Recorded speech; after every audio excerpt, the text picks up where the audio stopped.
So, greetings to all viewers, and we have got Mr. Philip Savva Ledambeza, and he has been a seasoned professional, okay, throughout his career. Right now, he is consulting in Nairobi, okay, and before that, he was head for East African Bank. Also, he was regional head for British Council and First Community Bank. So he has been very, very senior person and a person whom people from African background would love to get in touch with and take his advices for the region, for Africa specific, consulting for HR, culture that needs to be adopted, strategies for African markets, these things. For these things, my friend Philip would be the right person. So it's my pleasure to welcome you, Philip. Thank you. Just for viewers, I would like to give my introduction as well. So my name is Shalav Chitranjan Daftuar, and I am one of the directors for Salakar Consultants. As you know, Salakar is a known organization in Asia Pacific. We deal in India, Indian markets, Singapore. We have worked in Middle East and also in African nations. Okay. So it's my pleasure. This is a podcast where we would be diving into few of the HR topics, few issues, few concerns, few opportunities that we find in the market. And Philip would give his views, would bring all his experiences, and it would be great to, get everything from a person of his level. So welcome again. Let's move ahead. Okay, so Philip, we have seen that African market is bit, not that well known to Western people or even for Asian people, but it is coming up, and hence it is very important that people perspective should be maintained, should be understood, and should be managed better, right? Because business would depend obviously on people. We have seen in many survey, okay, be it Gallup survey, which talks about employee happiness linking with the customer happiness. And if employee, which mean if employee is happy, then the customer would be happy. If customer is happy, then business would keep getting revenue. So we go ahead to the podcast. Philip, would you like to add something about yourself before we move ahead and we start talking about the questions? Thank you very much, Shalav, for inviting me for this podcast and interview session. My name is Philip. I am a strategic HR leader within the region who believes that people agenda is key in driving business. No organization can succeed really without the people being put at the top of the HR agenda. So I believe that link is very critical for any HR person to demonstrate significance of the HR department or the HR role within an organization. Number two, I'm a very strong person in terms of building partnerships with business leaders because I believe that HR exists, first of all, to participate in strategic development of the business, driving the direction the business is going, but very importantly, in linking up with the business leaders to determine very early enough HR interventions that are required to enable those business leaders to deliver on their roles. Then I'm an HR person who also understands business. First, in terms of the business development angle, and in terms of the technology that is required, and in terms of the processes that are required on which business is anchored to drive business development. So I understand the business. And that perspective is very important for an HR person who has to support business, understanding the technology, understanding the operational platform, and understanding the business development angle. Now, I am very strong in terms of people skills, in terms of how to inspiring people, motivating teams, influencing people, creating a very strongly engaged culture. Because only when people feel that the organization cares for them, do they commit themselves, develop a high level of loyalty and a high level of engagement. Of course, as you've said, I'm very keen also on which research data supports this. A lot of data done by Deloitte, KPMG, Gallup, the Hay Group, all those Harvard Business School show that the level of engagement determines the level of production. So that understanding is critical.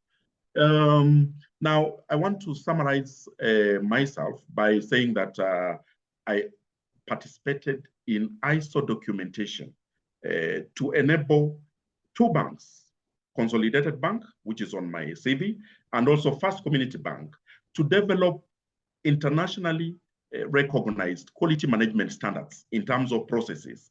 And all the two banks are actually ISO certified. This is very important, enabling an organization have benchmarks that are internationally recognized. Just to add something small around my background, I've been basically in banking. I've done around 5 banks in the leadership position.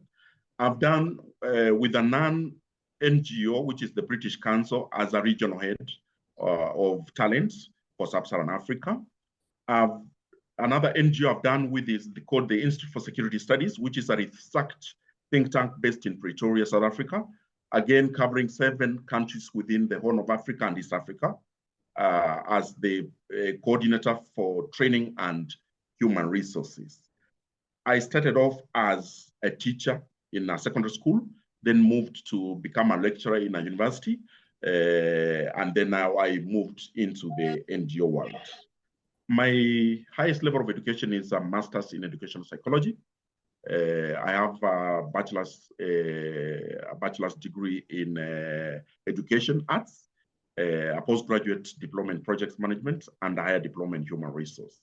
So that blend of skills, is very critical in supporting. And you have got everything what is required for an HR person, okay? Good. I have a practicing certificate for HR, all those. Cool, very nice. So, coming to the questions, Yes.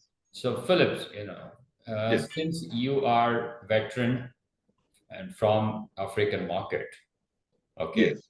my first question to you is, what value addition an HR person should bring on the table, okay, so that he is valued in the organization, okay?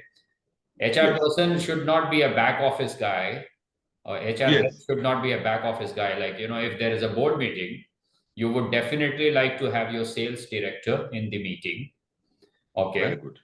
But if HR director is absent on that day, would it be uneasy for a board member to have a meeting without an HR director? Many times, they are not too much bothered about, but if the sales director is not around, they would be extremely bothered. But what I believe is, like, HR people can bring more value than the sales guys. I would like to hear from you, and then probably I would also add a few things to this. Okay. So, Philip. Very good. Yeah, over to you. Yes. Yes. Number one, I believe in advocating for HR to be at the center of critical decision-making bodies within the organization, beginning with the board. And luckily, I participated in board meetings as an HR representative to ensure that the board captures priority people issues. And these issues are embedded within business programs so that when we cascade all these strategic issues on the ground, HR has a priority. Number two, HR is critical. Critical in the sense that once the people issues have been prioritized right from the board level, the board has approved in terms of even the resources required, in terms of the direction the business is taking, then it becomes very easy when you are dealing now with the business leaders on the ground to provide even the budgetary allocation required, to approve whatever work plans that they have, to deal with the performance management process, because all those areas have been approved by the board. So one of the things that I've done, I normally do to ensure that this happens very well, is to partner with the HR board committee chairperson to brief the HR board committee chairperson on every aspect, so that when I'm at the board level, we are speaking in the same language, because the HR board committee is now representing the HR issues to the full board.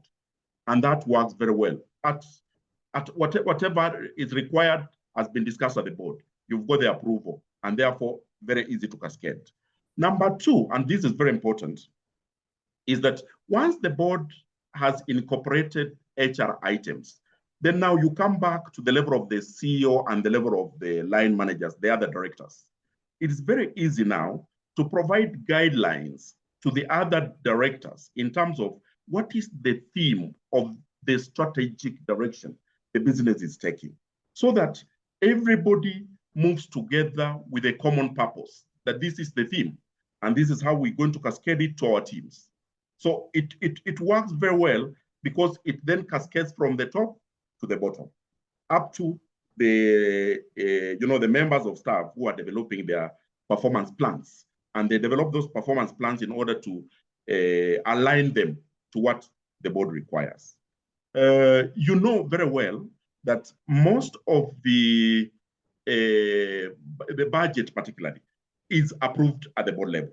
So I believe in working very closely with the other heads of departments to develop, say, a budget, but then these budgets must have the people component, so that when, say, the head of finance is presenting a budget to the board, they have the people issue input there. When the head of risk, for instance, is preparing something, we are talking in the same language, so that when the HR director makes a presentation, there is alignment between what the head of HR is speaking and what the business units are speaking. So basically, at the top of the agenda of an organization, HR must be linked. Then come down to the other levels, like the ExCo level. Again, HR must be represented at ExCo.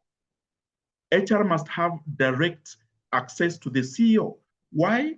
The CEO must be briefed almost on a daily basis around what HR achievements have been made, what are the challenges HR is facing, how do we unclog these challenges so that people can work effectively. We don't want to affect productivity of an organization because there are problems to do with people. Small matters like even the welfare of staff does affect productivity. So you're saying, HR should try to remain close to the CEO as well, so that, they are able to sing the same song, right? They need to match the frequency with the CEO. Many times, and like we said, many times we see that HR is involved less in the business, okay, when it is very strategic decisions happening, because perhaps HR is considered to be, they're no doubt they're important. I'm not saying that they're not important, okay, but if it is like to work with the finance director and a sales guy, if, as I said, sales person is not there, then they would be uneasy. If the finance guy is not there, they would be, uneasy. But if the HR guy is not there, they may not be. And hence, as you rightly said at the, end of your, discussion on this particular topic, that you need to have a good rapport with the CEO, so that you understand the language. If you're not friend with someone, if you're not friendly, you're not a friend of a CEO, then how you would understand what the person is thinking about, if you have very formal relationship. So they don't call Mhm. you in all the meetings, you don't go in all the meetings, and even after those meetings, you don't casually meet and put your points forward. Then it would be a situation where there would be miscommunication, which we have seen so frequently, right? Mhm. So Good. yeah, so very rightly said. And like, I would also like to add, and you can put your views also on this. Like, for example, if someone is a training and development manager, and then we get into that usual stuff wherein you develop a training calendar, you deliver a training, and those trainings are happening, same topics are happening since last 10 years in organization. So typical, that's what it is. But what I suggest is, like, HR guys can be little innovative. For example, how many HR people are doing podcast? Hardly, right? Mhm. Hardly. Okay.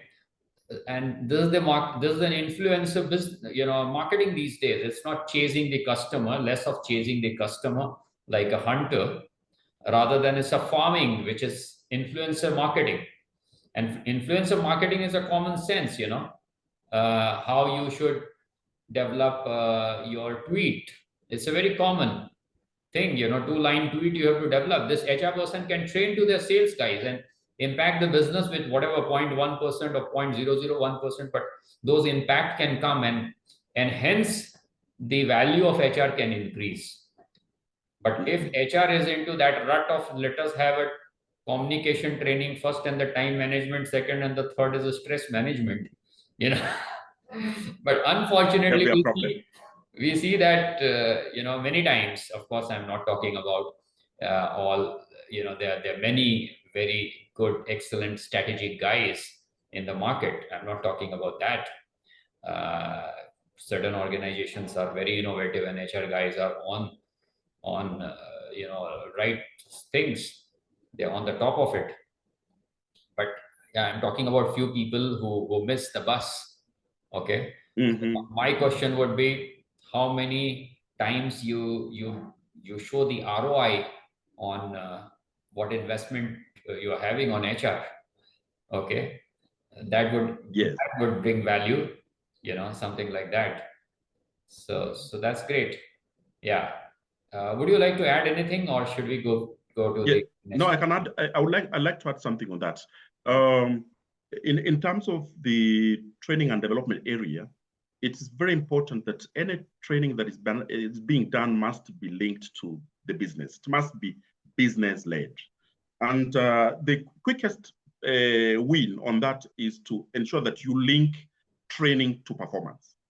So if there are certain skills gaps, they must surface during the performance planning process and during the performance appraisal process, or during the Absolutely. feedback sessions in the course of the year. So those are the relevant trainings that will, if implemented, impact on business. And Right. therefore, training must be business led. We know there are certain trainings that are also aimed at developing the career progression of staff.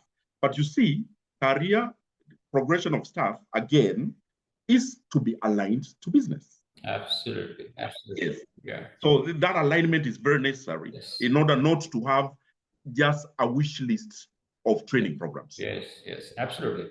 Yeah. So well said. There are training need analysis and those kind of stuff is there.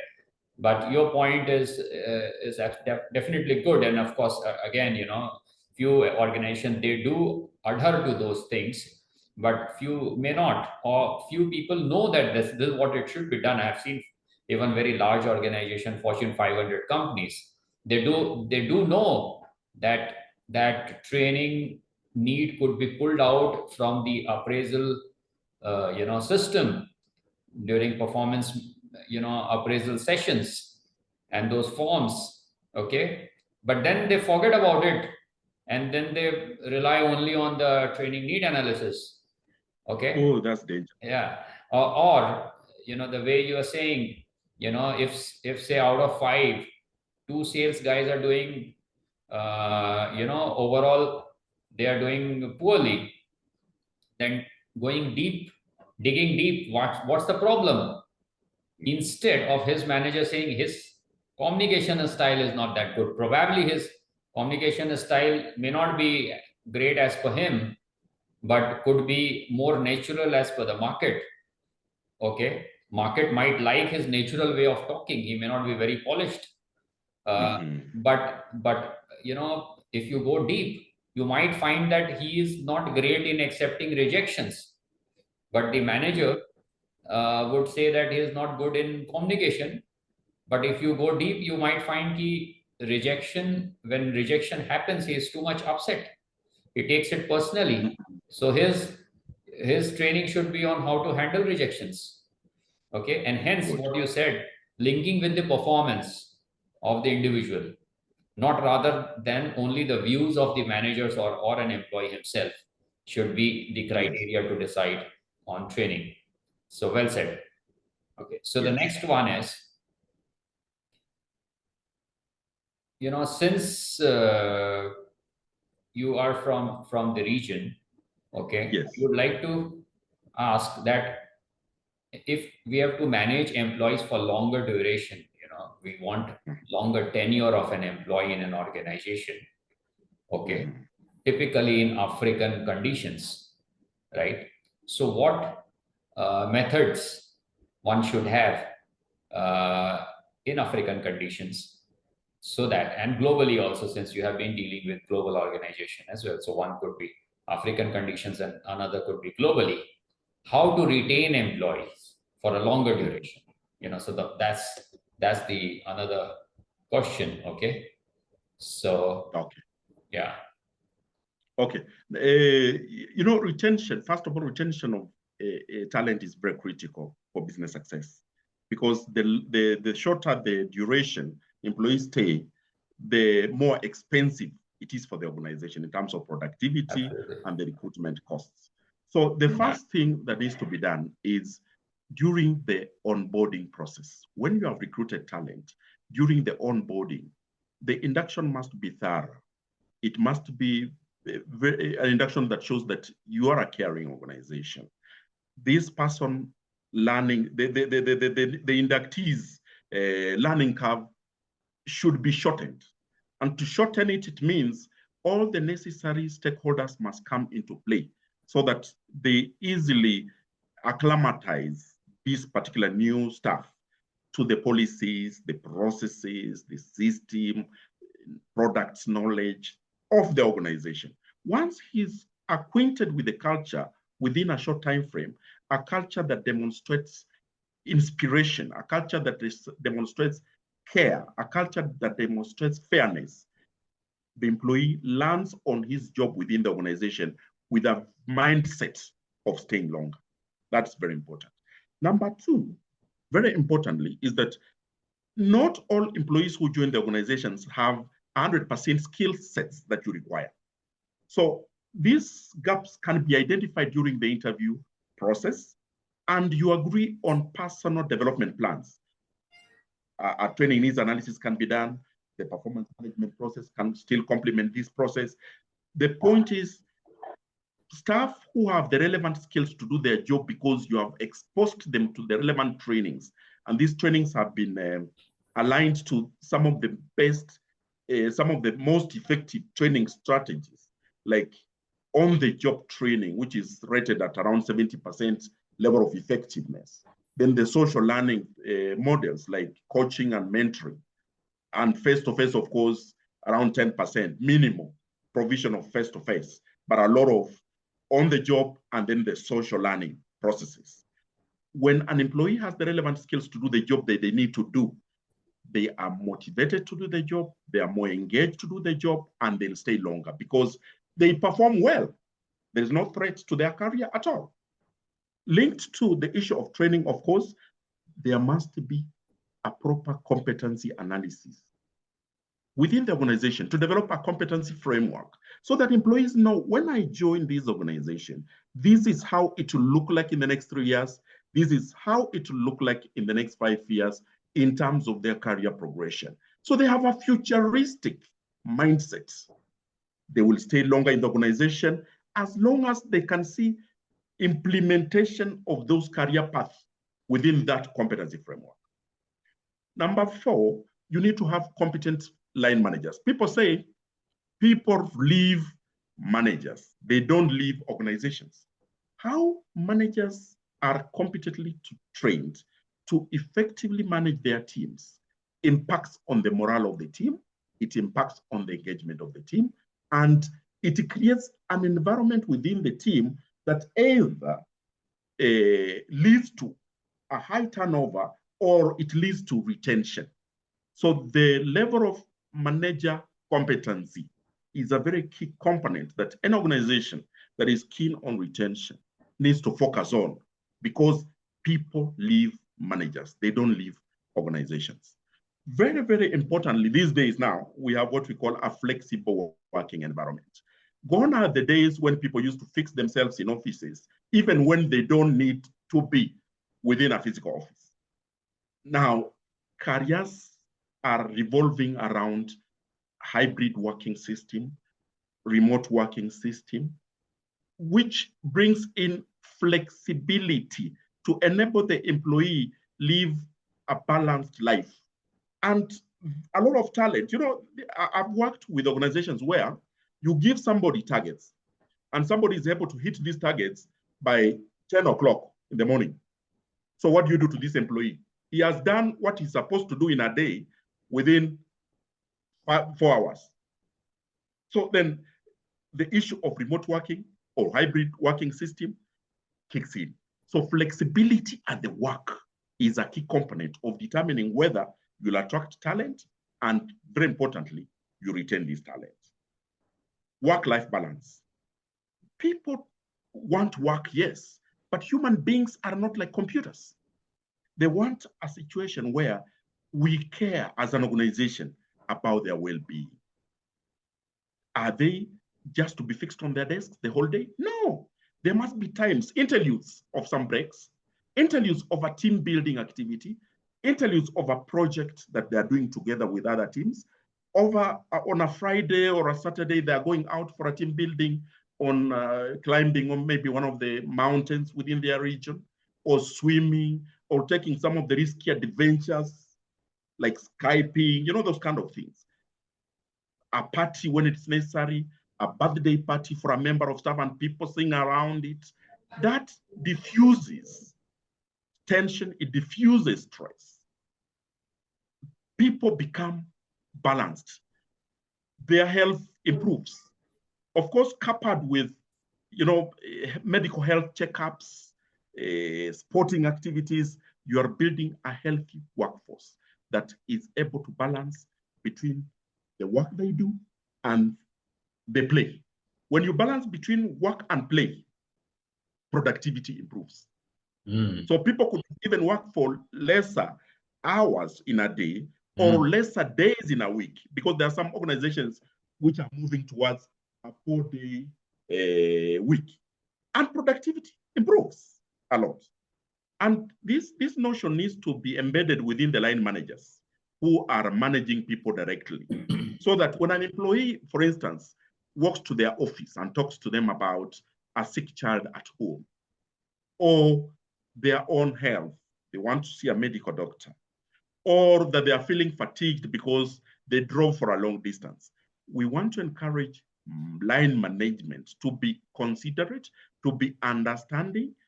And once we demonstrate that right from the bottom, supervisors, line managers, directors, and the CEO, you create a culture where people are loyal to the organization and they will not want to change jobs at all.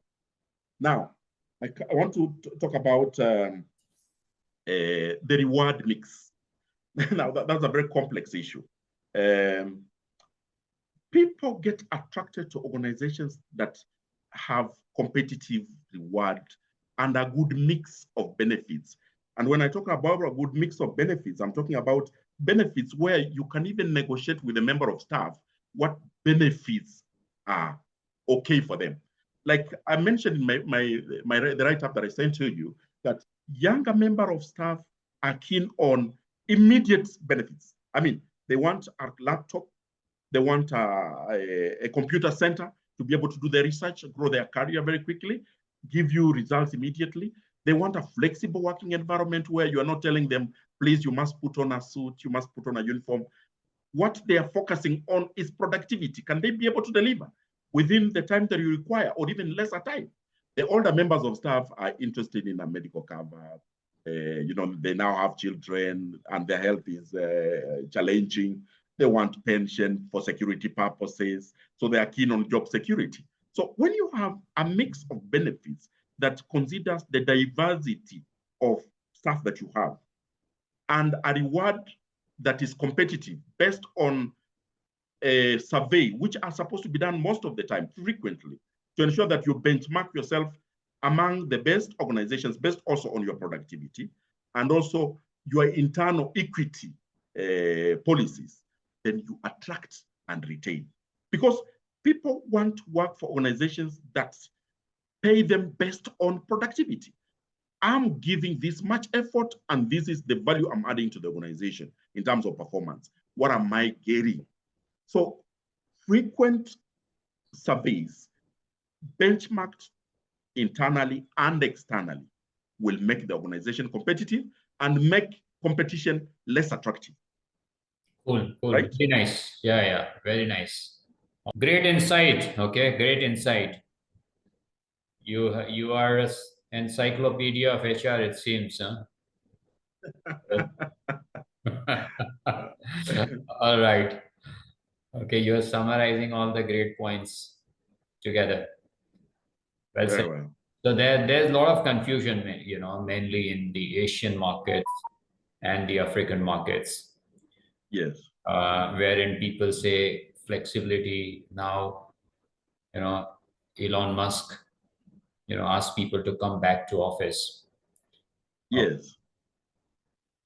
And I have seen a lot of advantages and disadvantages of doing so. Okay. So as an HR person or even the business person, you need to find out which strategy would work better for you. Okay. For Very example, well. IBM, they're not a paymaster. They don't pay the best, of the lot in the industry. But I have seen IBM guys, they're staying for 10 years, 15 years. Uh-huh. And in US, okay, these guys come once in, I've seen cases where they have come once in 5 years to office. Because for them, retaining talent is more important. So IT industry, they have understood importance of retaining talent. Like for example, now many companies, they have got, they've started working from office, this, that, etc. Right? They have told their employees that now the honeymoon is over. We don't have COVID now. Please come back to office and perform. Right? But IT companies, many IT companies are still not doing. Mm-hmm. They're afraid that they would lose their best of the talent. And IBM is the best example. They were doing, this work from home thing. This is stuff they were having even before COVID came, and this culture grew. Okay, so my recommendation to the organizations would be that you need to have a tailored approach and you need to have a softer. Rightly you said, people are not machine. If top management wishes to go for golf, okay, the employee at the lowermost level also would like to go for a movie at times. And if top management wants to come late to the office, the employee at the bottom would also like to have some flexibility, if not 100%. Good. So I agree, and this is a benefit. The way IBM has got benefit, even manufacturing company can have benefits out of it. Okay, it's not, people would say we are manufacturing, we can't have this culture.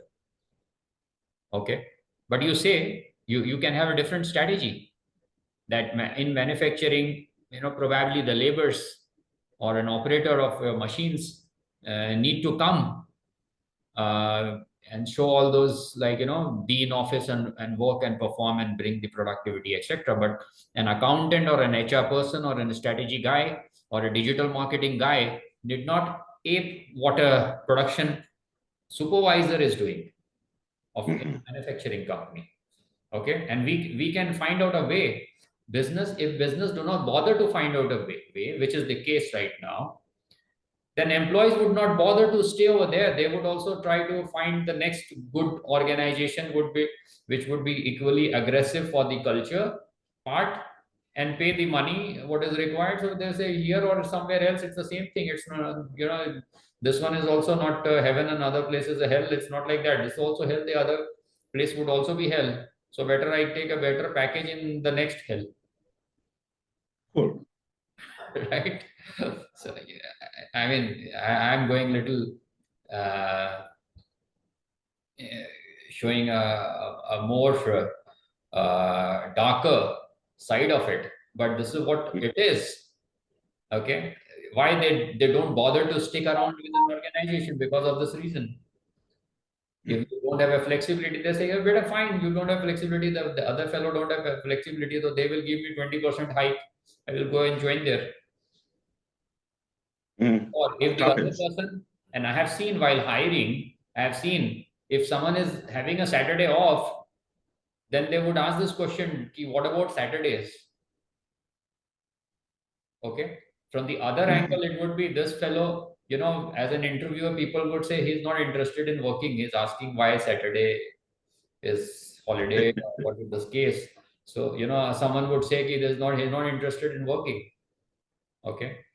But my view would be fair. You can pull out those judgments, but at the same time, he is also telling us that my organization is better. Where are you? Very, very indirect communication. Yeah. So we need to have a holistic picture. See, if you and things like married women, if you give flexibility, you get good talent, Yes. right? So fair. Uh, what are your recommendation for developing, employees career? We have spoken a lot, but if anything is left out, you want to add something, how to develop an employee. Like, for example, you get 5 salespeople. Okay, you find two guy having good competency. When we talk about competency, is like everything is skilled and attitude and aptitude and all those kind of things. So if you see that out of this five, two people can go up and one person can be a leader in future if nurtured well, then as an HR head of an organization, what you used to do, how you used to handle these talent so that they grow in their career, and in turn organization also gets someone who would last long and deliver, and there is a win-win. So what do? If you want to add anything, you have already spoken about a few things, but if you want to add, definitely we would love to listen from you. Yes. Now, after you have agreed, and you need to have a personalized conversation with each and every one of them to agree on their career aspirations and the career path that they would like to take. Because somebody could join it as a salesperson and he would want to make a horizontal move to, say, risk or to operations. You need to understand that path. And So therefore, you're able to having these personalized conversations between you, the salesperson, and the line manager.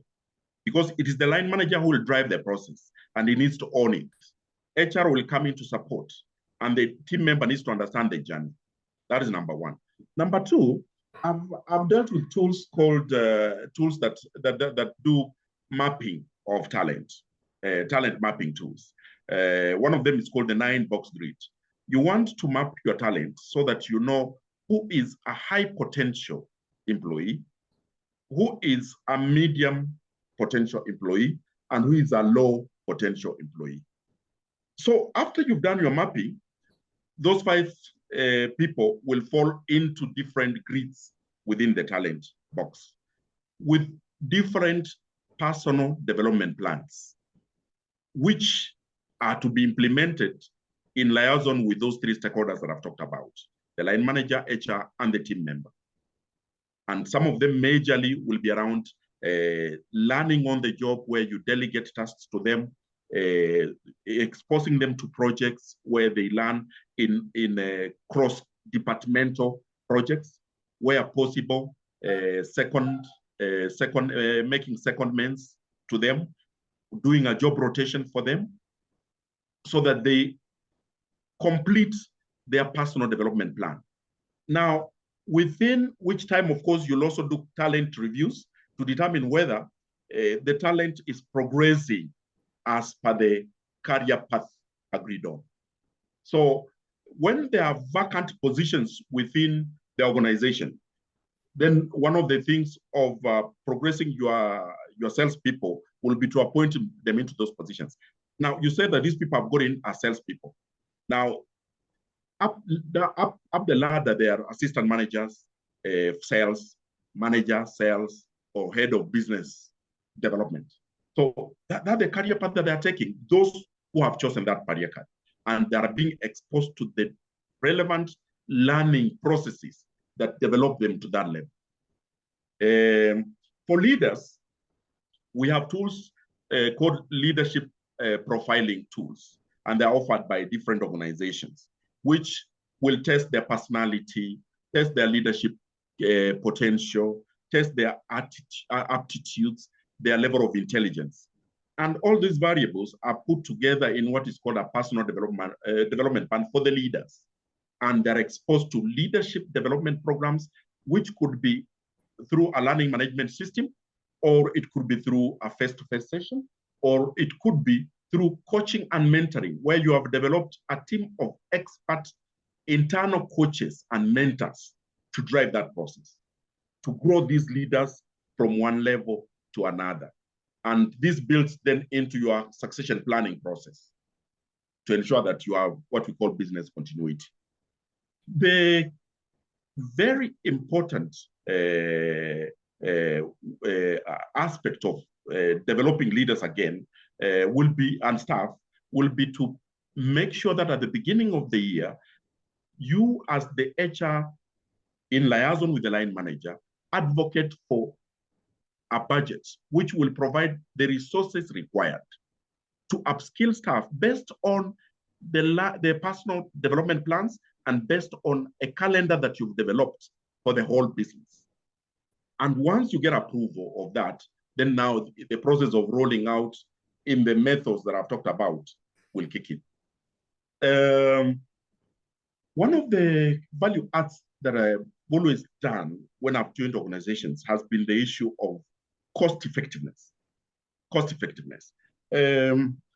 Most of the time, I've had to do what is called training of trainers program to ensure that people who are technically sound in the processes, in the products that you deliver within an organization are trained to become internal trainers. These are subject matter experts. And when you train them and certify them as trainers, they add a lot of value because already they understand the process. So it is very easy for them now to pass on the content within the framework of the business. And that creates a lot of value in terms of cost effectiveness, and it creates a lot of value in terms of upskilling these trainers. Because when you train, you actually become an expert in that area. And this is for them now to even move up the ladder. The other model that I actually, and I've talked about it before, is the model of 70, 20, 10. And that one should cascade to all the levels. Because, you know, when you talk about training and development, most people are thinking about being sent for a training in a town that is far so that they can stay there for 3 days and get per diem and interact and just even go for shopping in those areas. No. The most effective model is on the job. Doing something for a number of days makes you proficient. And you master it with the level of efficiency, and you are able to deliver it effectively. And you learn within a very short time frame. So my emphasis on any learning process would be around that particular principle. Basically, that's what it is. But let me put it this way. For all trainings, whether they are leadership development programs, whether they are soft skills, whether they are technical programs, my emphasis is to ensure that you conduct evaluation of all training programs to determine whether they have impacted on knowledge, they have impacted on learning, they have impacted on behavior change, or they have impacted on productivity. Kirkpatrick's evaluation model comes in to mind. At what level have these trainings impacted on the organization? Is it at the first level, or at the fourth level, or at the third level, or the fifth level of Kirkpatrick evaluation model? That's very important. Now, again, just before I close, one of the best practices that I've seen working very effectively has been differentiating career growth into management and technical. Because most of the time, technical people are like back office. They are process people. They are not very close to, they are not customer facing most of the time. So they are quiet. You wouldn't even know they exist, but they're driving business. So career path should be segmented into management, those who want to pursue the management path, and those who want to pursue the technical path. But all of them grow and get remuneration that is commensurate with those levels of responsibilities.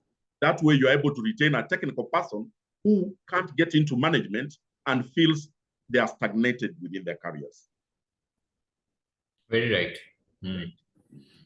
Very right. Okay.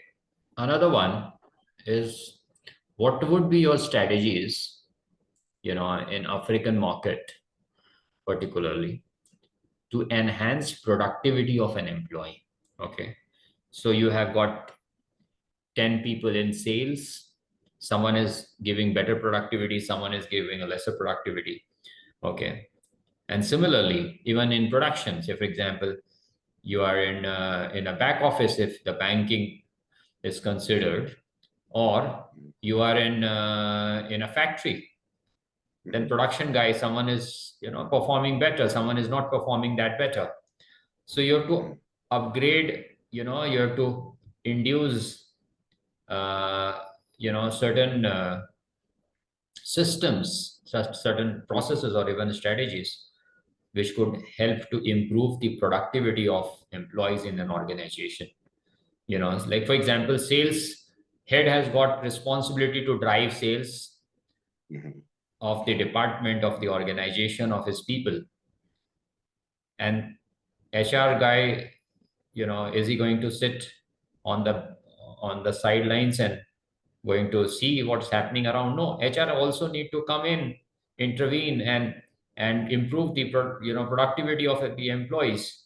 Many times the sales guys don't look at HR people. They don't know that HR people can also induce, unless they have got something like, why don't you give some training to this fellow XYZ? Okay. Then they come to HR.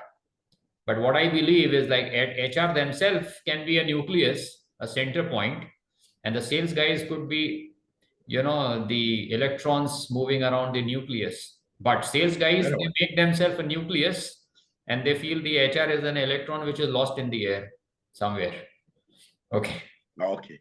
Right. Now, so my point is, the business profits right now is driven and pulled by HR guys. But to an extent, in certain organization, purchase can reduce the price and bring the profit, right? Or HR can do a sales and bring profits and revenues. But, if it is like one HR person who is performing to a level which is supposed to perform, he can bring 4 extraordinary salespeople which can do a lot good to the business than what a sales manager or sales director can do. Okay, okay. right? I've got it. So in that sense, what is your view? How an HR person can impact productivity and hence the revenue of the organization and the profitability? Okay. Now I'll give you from my own personal experience around, particularly the sales area. Number one, during the recruitment process, when you use the right tools that profile the recruits properly in terms of their competencies, then you are easily able to select candidates who have sales capabilities. They are confident, they're customer facing, they are courageous, they don't give up, meaning they are persistent. I mean, you get the right personality orientation when you are selecting salespeople using the right tools. That is very important. So Absolutely. you So bring, well said. yes, So the point that's number one. one is, even like, overall bringing a great salesperson is an end result, which is a bigger set. Okay. Yes, But the smaller set is like doing interview in a such a way that you filter the best candidate. That's what you're just saying right now. Correct? very well, very well. Even there, of course, at the surface of it, it looks that this is fine. I mean, the HR person, that's the duty, etc. Okay, but HR person can pull focus. Okay, bring focus on these things and improve on the recruitment, even the interviewing section of the recruitment. Okay, that's what is your point. Correct. Very well said. Yes, go ahead, please. Very good. Now, point number two is once they have gotten into the organization and you have identified their skills gaps, then you ensure they have the relevant training so that nobody has a gap when they're doing training. For instance, how do you, when you meet a customer, what are the key things that you need to do? How do you open up a selling proposition and make sure that you close that selling proposition with ease? How do you ensure that you manage complaints? How do you manage a customer complaint, a bad relationship with a customer? Maybe a customer feels, no, I'll never buy from this particular organization. How do you mend and that damage very well? Once they have the relevant skills, then three, make sure you agree on the performance metrics. You agree on the targets. And what I've seen work very well, you agree on targets and tell them, look, these are the targets. But whoever exceeds this target, this is the commission. If you exceed this one, this is the commission. Now, let me give you my own example at Consolidated Bank, where we had a relationship manager who, number one, was working in operations, and he was to be terminated from the bank because of poor performance within operations. But we talked to this lady and asked the lady, what is it? She told us, I'm not an operation person. I like customers. I like facing customers. We took this lady, transferred her to retail banking, and she was a relationship manager. Within 6 months, she had hit her targets and exceeded. She was given a bonus on that basis. Then targets were stretched further. She hit them in October and exceeded the additional targets. Super. We were surprised. So putting the right people in the right places is key, but very importantly, when you incentivize the process, then you unlock the power in people. They know, yes, I'm working for the organization, but the organization cares for me. That when I exceed and contribute value, I get also value for that contribution. That's very important. So objectives must be very clear, and then you incentivize performance. And finally, is the leadership. HR is driving performance through the managers who have a daily contact with the members of staff. The managers need to have the right skill sets to inspire confidence, to motivate their teams to exceed performance. Because these teams are working under managers, and overall, their performance contributes to the manager's performance. So the better they perform, the better for the manager. And the manager must be coached and mentored on all these parameters so that they know that when they inspire their teams will contribute significantly. In fact, the performance of the teams is a reflection of the capabilities of the manager. So those are some of the things to kick in very well to drive performance of the salespeople. When there is less productivity, then again you must the first thing will be to discuss, and then this discussion should take place early in the year. If somebody is performing very badly from January to February, there should be a conversation in between. In fact, within that month, what is happening? What support do you need in terms of resources? Do you need to be accompanied to the sales caravans with your manager so that your manager can help you close some of the sales? Do you need hand-holding by an HR person to build your talking skills, to build your communication abilities? What is the issue? So when feedback is given, two-way feedback is given, then you know what interventions need to be put in to support this person. Now, I want to tell you, sometimes it gets to a point where you have to manage unproductive members of staff out. And this must be in line with the labor laws of the different jurisdictions where we operate, so that you don't bring reputational risk to the organization. But this is normally the last resort. Great, excellent. So, very rightly said, so that's good. The next one is, how can HR manager, okay, support the managers and leaders, okay, in the process of managing their team? So, one is like leadership program, fine, right? But manager at times, they're not good manager. They get promotions because of their, you've seen this typical case. Someone who is a good salesperson, he gets a promotion and becomes an extremely poor manager. So you have lost a salesperson and you have lost a position where you could have a better manager and a leader. And similarly, not only sales, in all the departments, this happens. Okay. So how HR can intervene and improve performance of a leader? And of course, you spoke about the leadership program, etc. Okay. If you would like to add, on this. Yes. The first area for HR to support managers is to cascade the, what we call the strategic objectives, which then get into department objectives, and the manager has objectives, which he'll cascade to his team. Now, why am I saying this? To manage it effectively, for it to be productive, the HR needs to ensure that the strategic objectives that are signed off at the board level are cascaded to managers. So the managers understand where the business is going. The managers will cascade it to their teams so that the teams are also clear what is expected of them to support the manager to achieve department objectives and support the business to achieve its objectives. Once there is clarity around the performance management process, then the line manager can hold team members accountable for the different targets that they have, whether it is sales, whether it is operations, whether it is financial, whether it's business development. They can hold them accountable. And it's easier for the managers to manage team members who have clear performance plans. So that's the role of HR. And HR will do coaching and mentoring.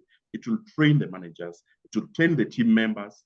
It will, periodically give the team members feedback in terms of this is how the performance of the department is going. We need to pull up our socks. So interventions are given early enough. And the role of HR is very critical because HR, again, is the one which will arrange, say, a media strategy review session. So the whole business knows, okay, this is how far we are going. This is how this department has contributed. This is where we need to fast track particular processes in order to hit the targets required within the corporate business plan. That's number one, very important. Number two, besides the performance management process, HR needs to build the skills levels of the managers. we know, and I remember I said very clearly, even when a leader is within the technical area or within the management area, those leaders need to have leadership competencies. They need to be guided to know that when you have a team, this is how to manage that team. So the leader could be from the technical side of business, but they need to understand that they are now leading a team. And these are the principles of managing teams to ensure that you inspire them to become productive. And I think I've talked about which tools to use to develop leaders. The other area that kicks in very easily is the provision of the relevant resources that they need. What do the teams need? Because a leader can't manage a team that lacks resources. They don't have a budget, say they need to go for a sales mission that is, say, 20 kilometers away. They don't have a car for sales. They don't have a budget to put fuel. They don't have the banners to go and advertise. They don't have money for their lunch. This impacts on productivity, and the leader will be incapacitated.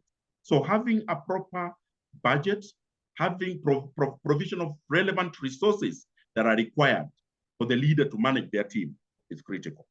Number 4, having a conversation with the leaders during the beginning of the year to have a proper people plan. Because you see, business is growing, businesses are expanding. So you need to understand what are the resource needs in terms of people that this team will require. So once you agree on the people who will be required to drive that business agenda, then you know at what point will they be recruited and what role will the manager participate in recruiting these people so that we recruit fit for purpose resources for the team to drive his own agenda within the business. The other area is around managing their wellness. You want to manage the wellness of team members so that instead of them concentrating on things that distract them, they focus on productivity and focus on their career. They become engaged. It is very easy to manage a team that is engaged because it's loyal, it's committed, they're devoted to work. Yeah. The other aspect is around the disciplinary processes. And when I talk about disciplinary processes, I'm not talking about the adversarial disciplinary processes. I'm talking about people having face-to-face discussions to resolve issues before the issues escalate. And then the manager is able to manage an explosive situation without necessarily allowing it to escalate to HR. And that means he needs to have proper conflict resolution mechanisms. He needs to have understanding of the local labor laws. He needs to understand how to manage personal issues that may arise. Maybe a staff member has a personal issue at home, and that issue comes over to work. For instance, I'll tell you cases that I've had to help managers to manage. When you have a team member, for instance, who has a personal issue at home, maybe a conflict with their spouse, and this escalates to a point where he's now depressed. He starts drinking. He comes to work late. It will be foolhardy for a manager to think around exits of this staff member without talking to the team member and understanding what are the issues underlying these changes in behavior, and therefore what could be the solutions. And this is the role of HR to ensure that the line managers are properly equipped. And where there are challenges, then the HR can come in and support the line manager to deal with that member of staff now, together with the line manager to deal with the member of staff by providing a proper solution. But I'm not saying that these matters never escalate to a level where you have to go through the disciplinary process. Sometimes it gets to that level where now you have to manage it through the disciplinary process. And the line managers are also trained in the relevant labor laws so that when it is going through, there is proper documentation, there is proper documentation of evidence and due process so that nobody can now go to court and say due process was not followed. So, but that's the role of HR to ensure that there is this proper documentation of any dispute so that when it goes through now an arbitration process, there is proper documentation and therefore the organization does not suffer risk legal risk, which is costly. Very right. Very right. Mm. Great. So that was, excellent explanation. So that's that's good. So Philip, it was excellent speaking with you. Good that you have given time again on this, these kind of initiatives. And gentlemen, as you know, by now, Philip is settled in Nairobi. He represents Salakar Consultants in the market, and we have got very senior people in the team for rest of the African markets as well, the way we have got for other countries.